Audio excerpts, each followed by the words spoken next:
Kak Rin tak ikut jemaah pergi masjid juga sebab semalam main ATV banyak penat sangat. So Kak Rin nak terus ke Masjid Nabawi lah.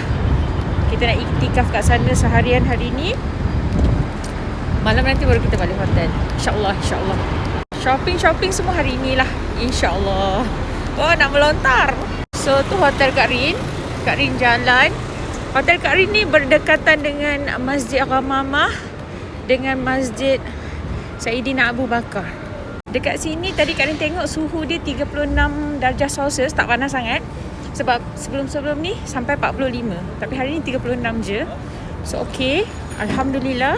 Okay, first kita dah nampak Masjid Saidina Abu Bakar. Ni yang ada banyak burung. Tu Masjid Saidina Ali. Dekat sini ada macam makan-makan. Makan. Kalau nak main burung merpati, dekat situ. Okay.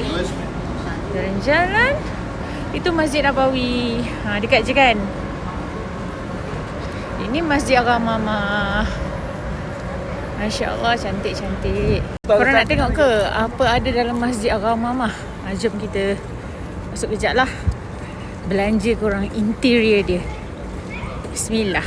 Kalau peak season tu ramai gila. Sekarang ni sebab musim panas kan, so tak ramai lah, insyaAllah.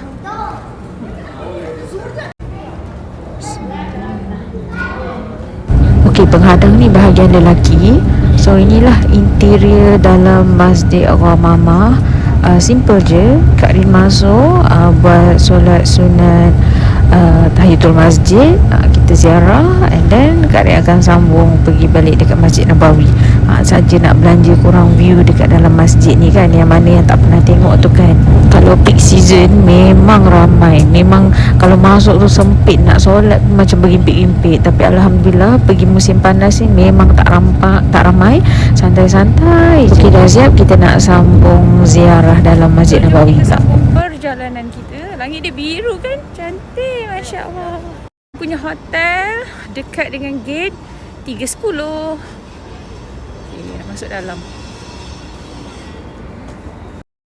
Bismillah. Assalamualaikum ya Rasulullah. Assalamualaikum ya Habibullah. Assalamualaikum ya Nabi Allah. So kita nak masuk dalam masjid lah. Sementara tunggu zuhur, InsyaAllah. So kita tak boleh nak masuk kat sini tau, sebab ini menghadap kiblat. Kiblat ke sini, kalau Kak Rin masuk ke sini, nanti dia dah mendahului imam. So kita ke sini. Kalau nak lagi best, korang pergi ke belakang. Tu raudah kan? Raudah, belakang raudah, antara mimbar dengan tiang tiang Aisyah. Korang duduk sebaris, tarik ke belakang. Yang itu adalah raudah. Sebab Rasulullah bagi tahu mimbar tu antara raudah tu, Rasulullah bagi tahu lebar je, dia tak bagi tahu panjang. Jadi kalau korang kira daripada mimbar ke tiang Aisyah tu, tarik ke belakang. So korang boleh duduk di saf belakang sana. Hari ni payung terbuka, Masya Allah, cantik kan. So kita nak masuk dalam masjid.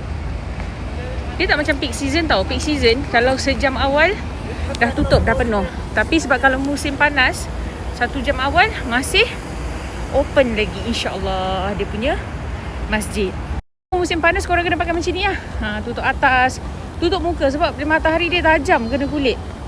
Nanti kalau korang tak block dia punya sun tu, boleh mengakibatkan burn dan melasma.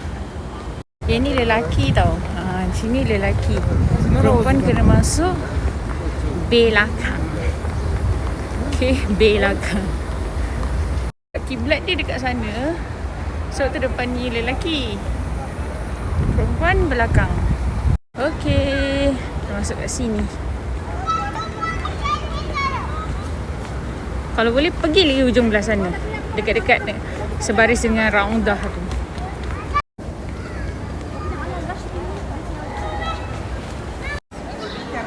Alhamdulillah kita dah masuk dalam.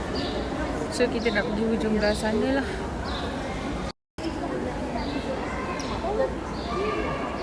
Okay, ni Zam-Zam kat sini, Masya Allah, senang nak ambil nanti. Tu untungnya datang bulan musim panas ni. Lengang. Tak ramai. Belakang Kak Rini dia tengah hafal Quran. Tak ada ustazah tolong cek bacaan dia. Masya Allah, tengok dah tua-tua hafal Quran. Dia tahu bagusnya Kak Rini punya lah. Insya Allah doakan. Okey, Kak Rini nak baca Quran dulu. Nanti kita sambung part 2.